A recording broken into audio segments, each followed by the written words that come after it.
Welcome to another episode of The Brand Called You, a podcast and podcast show that brings you leadership lessons, knowledge, experience, and wisdom from thousands of successful individuals from around the world. I'm your host, Ashutosh Garg, and today I'm delighted to welcome a very senior professional from Geneva, Switzerland, Mr. Paolo Gallo. Paolo, welcome to the show. First of all, thanks so much for inviting me. An honor to be with you guys today. Thank you. Paolo is the Human Resources Director at the World Economic Forum. He's an adjunct professor at SDA Bocconi. He's a coach, a keynote speaker, and an author. And his latest book is titled The 7 Games of Leadership. And we will speak about leadership and his book today. So, Paolo, before we talk about leadership, tell me about your own amazing journey in brief. I don't know if it's amazing, but it's been fun to me.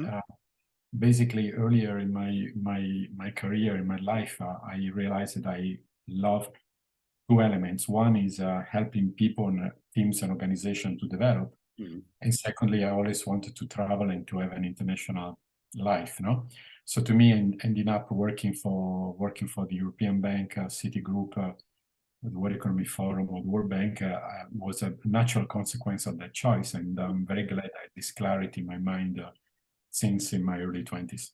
Wonderful, wonderful. So let's talk a little bit about leadership. Let me start by asking you a very basic question, Paolo, and I'm sure you've been asked this very often.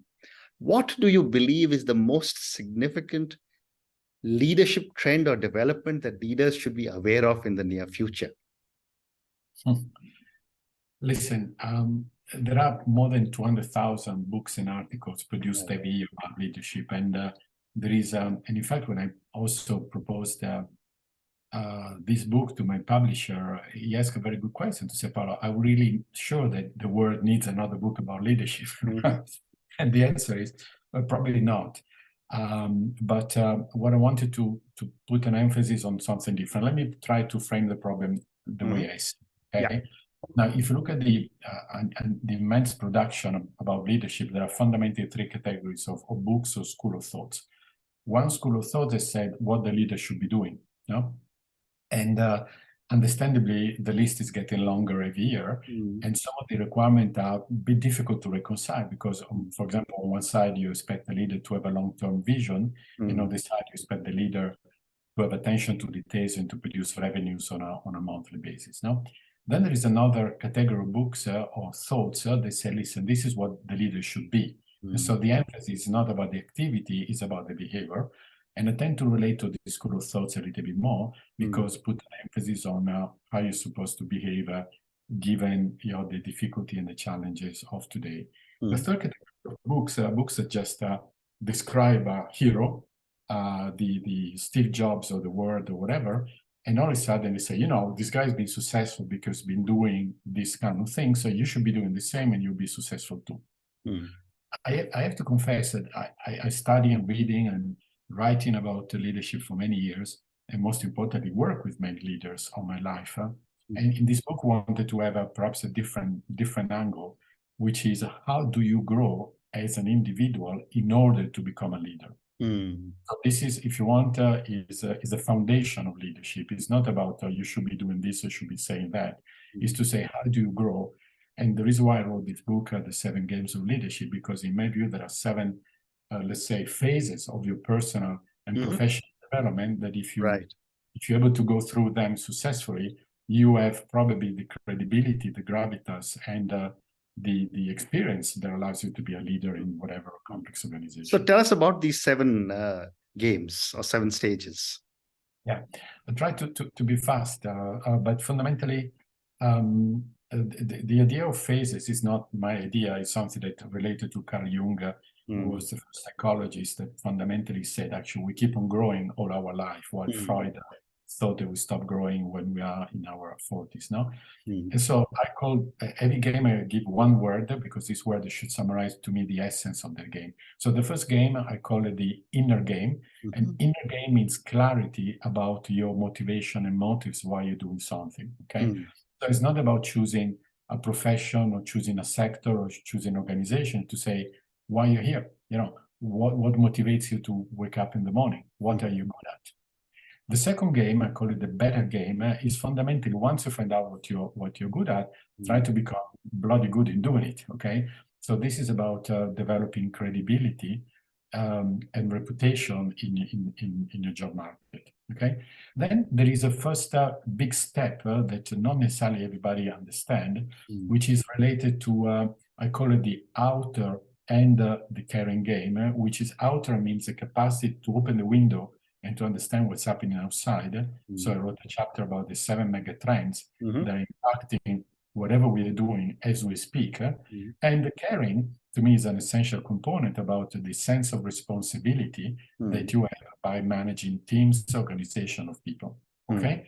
Then eventually you enter into what I think happens to everybody is a crisis game. In the crisis game, crisis is a Greek word that means the necessity of a decision. It's fundamentally is a moment usually that hits you around the early to mid 40s, where, if I can use a soccer analogy, you've played the first half of your game and you're wondering if you want to play the second half of your game the way you played the first one. Probably the answer is no.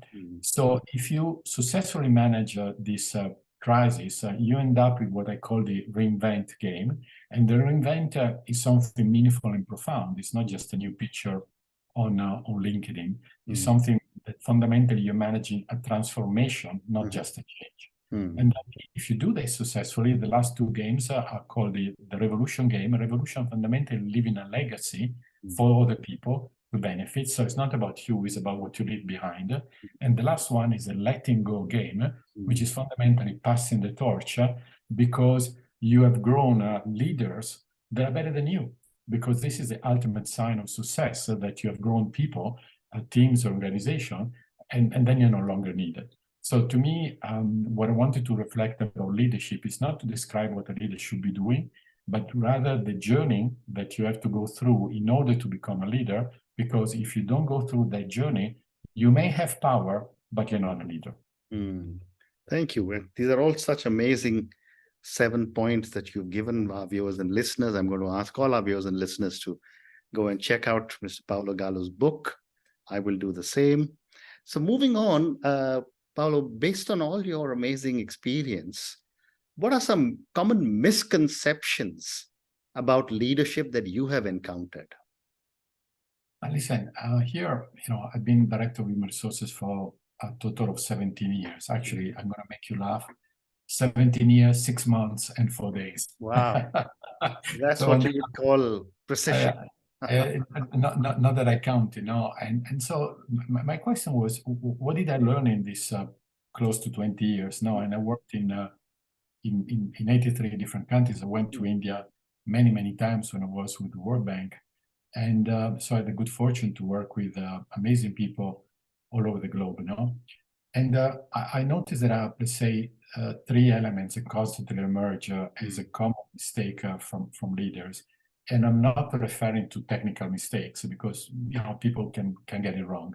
Right. The first one is the rookie mistake, which I've done myself. In my early 30s, the first time that I was promoted as an HR director, I wanted to prove to everybody that I was better than them. So you start working 70, 80 hours per week.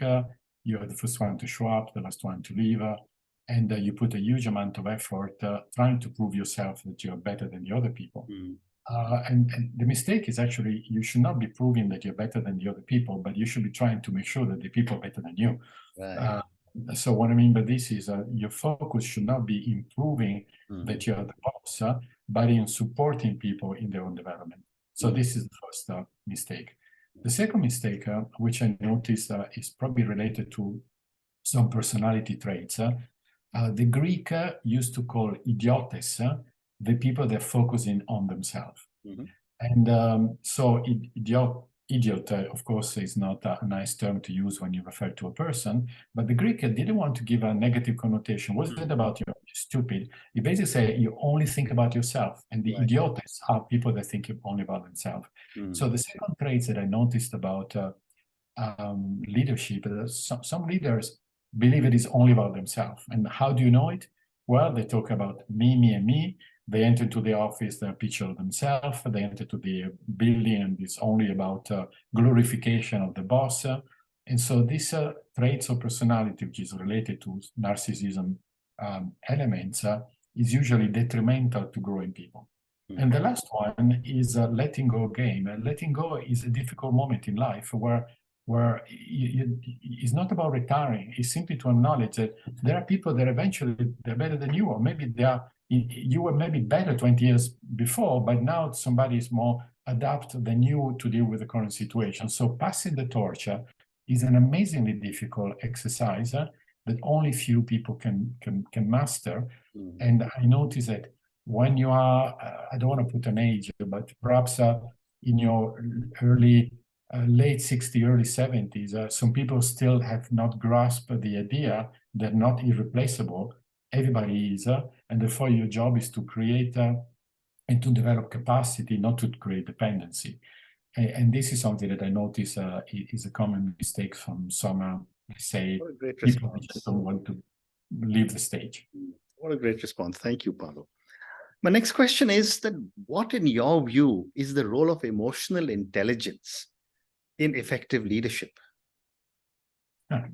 Listen, since Daniel Goleman's book about 24 years ago now, we've been talking about emotional intelligence, and people internalize that concept. And I think it's essential, and I want to give you a practical example. No? I'm coaching a lot of CEOs, okay?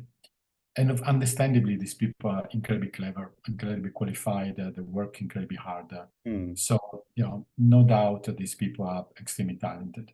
But when COVID started, almost all of them told me, Paolo, listen, I know how to deal with investors. I know how to deal with the board. I know how to deal with the clients. I don't really know how to deal with people that are currently suffering because of COVID. Can you help me out to engage with them in a way that is meaningful and sincere rather than just a nice video produced by the communication department? So I noticed that these people were struggling in developing empathy, in developing an understanding of people's needs, which is more than just giving a 5% salary increase or improving the dental benefits. No? So to me, it's essential that people develop emotional intelligence, and to me, self-awareness and empathy are probably the two most important elements. People that understand but they don't make it happen, they will always have a gap between what they mean and what people understand. But when people truly internalize this capacity and they're mastering, but not just academically, but as a human being, they can relate to people in a meaningful way, and then usually they have the team following them. Very interesting. My next question to you is, how important is the whole subject of diversity and inclusion for effective leadership, and how does one promote it in organizations? Listen, I had good fortune to work in an organization that take this amazingly seriously. I'm referring to the World Bank. Yeah. World Bank is an organization where diversity and inclusion is a mantra, okay?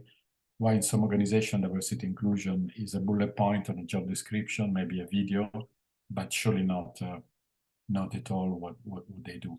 But let me try to explain perhaps from that standpoint. If you look at the problems that leaders are supposed to solve, they used to be complicated problems. And a complicated problems implies the necessity of a technical expertise to solve it. So, for example, if my computer breaks, hopefully it doesn't, okay?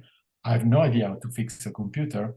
I will definitely need a technician that help me to fix the computer. Right. So a technical problem requires technical expertise because it's a complicated problem, at least to me, because I have no idea how to fix it.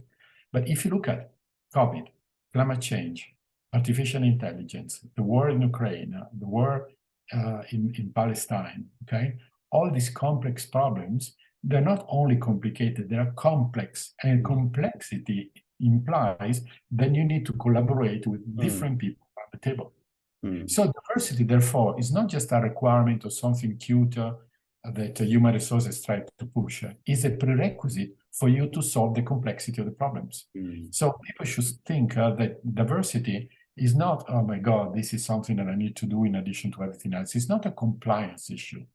is a DNA issue of organization. Organizations that are able to leverage on diversity are the one that can solve the complexity of the problem. The organization that they don't, and they play a lip service, they will just go around the same circle without really grasping the complexity of the problem, without being able to solve it. Very interesting. My next question, Paolo, is about ethical leadership. I want to get your perspective on the importance of ethical leadership and the role it plays in building trust within organizations. And how can this lead to high-performance teams? Listen, my first book is called The Compass and the Radar, and the second one is called The 7 Games of Leadership. And both books have a huge element of ethical leadership permeating, I hope, pretty much every page, you know. But this is not because it's elegant or because it's fashionable, because I really believe it, and I see that when ethical leadership is not there, the disaster that occurs in organization, okay? And I want to give you a practical example, okay? And at the time, I was not working for the World Bank, but it's something very interesting. Since 1963, the World Bank does every July a staff survey. And the first question in the staff survey is very simple, which is, are you proud to work at the World Bank? Right. Very simple question, okay? And for 60 years now, more than 95% of the people that are extremely proud or very proud to work at the World Bank, which is actually quite nice because you fundamentally have 19 people out of 20 that are happy to be there, okay? Now, the exception was few years ago, I don't remember how many years ago, probably 15 years ago, when Wolfowitz, that used to be the president of the World Bank, gave a salary increase to his partner, and 3 months before the salary increase was due, okay? So people were so disappointed to say, hold on a second here, you're supposed to be the holiest and the Pope. No, you're supposed to protect the rules of the organization, and you're the first one who doesn't. And so the year after this event happened, the answer to this question was only 50 or 55% of the people responded positively to this question. So to me, it was just a validation that when you believe that there isn't integrity at the top of the organization, motivation or demotivation permeates completely the organization. Because, you know, it's the same in our family. I mean, if I were to say to my wife, which I'm not going to say, listen, we have to cut heavy expenses, and tomorrow I'm showing up with a Ferrari, I won't be taken seriously. Correct. So what I'm trying to say, the ethical leadership, again, it's like diversity. It's not just a requirement or a compliance issue. It's the essence of leadership. Leadership, to me, is 3 words. Is responsibility, caring, and integrity. When you have these 3 elements, then trust is built in organization, and trust is the secret sauce that holds organization together. If not, you may have all the KPIs you want in your organization. You can control everything, but it's not going to work. Well said. So I have time for 3 more questions. My next question is, how can a leader balance the need for innovation and adaptability with stability and continuity required in large international organizations? Again, this is another very good question, because in my book, I also refer to this as a paradox of a leader, no? Because on one side, you need to give some element of continuity. In a way, you need to be a bit of a psychologist without creating too much anxiety in the system, okay? You cannot say everything we've done was wrong, we're gonna, fire people, reorganization, blah, blah, blah. People start to focus on that rather than working, and it's not really managed correctly. So you need to give some sort of reassurance that continuity is part of the deal. And you also need to say, guys, artificial intelligence is changing the way we work. Climate change is revolutionizing pretty much everything. Demographic is a huge element of the composition of workforce. So you need to constantly to remind people that the changes that are coming, that will transform an organization. And if you're not adaptable to transform an organization, eventually you're going to be irrelevant in the job market. So it's difficult to me to do both, but I think you need to talk to the heart of people to reassure them, but also to stimulate the mind of the people to say, we need to have a mindset of intellectual curiosity to adapt, to anticipate changes, because if we don't, in 3 years' time, we're going to sell ice cream rather than working here. So you also need to put a bit of I don't want to say not anxiety, but a bit of stimulation to understand that change is actually part of the deal. Fascinating. My next question is that I'd love to get your thoughts on the future of remote work and its impact on leadership and team dynamics. Because I remember when I was growing up, management by walking around and sitting and talking at the coffee machine, build a lot of camaraderie. So what happens to leadership with remote work now? No, listen, I think a bit like the pendulum, we went very much in one direction. Now I notice organizations are shifting back to past practices pre-COVID, And also I see in my own experience, that giving a class to students is different than giving a class on a webinar. Last few weeks, in order to present my book, I went to 6 different countries. I met more than 4,000 people, and I bloody loved it, because you see people, you have a coffee break with them, sign the book, you get a question, you exchange business cards. So we should not underestimate, to me, the social element working together, which is much more than just showing up at the same office. And so I think it's only fair to recognize that people want not so much working from home, but they want some flexibility in the working arrangement. And therefore, to me, the sweet spot is probably to find an arrangement organization where you still have, I don't want to put up a number, but let's say maybe a day per week where you can work from home, and the other days you're supposed to be at the office. This is what some agencies, United Nations, have done, to say, okay, Monday, Friday, maybe you can work from home, but Tuesday to Thursday, everybody's here, because we need to engage, we need to talk, we need to go to the same meeting, we need to exchange views that perhaps are not necessarily well conveyed if you just sent an SMS or an email. Very interesting. And my last question, Paolo, and this is for the many people who will listen to our conversation. What would you say, based on your own amazing journey, what would you say are 3 leadership lessons that you have learned through your career? Really? But listen, I like to go back to a story that, in a way, has shaped quite a lot of the way I think.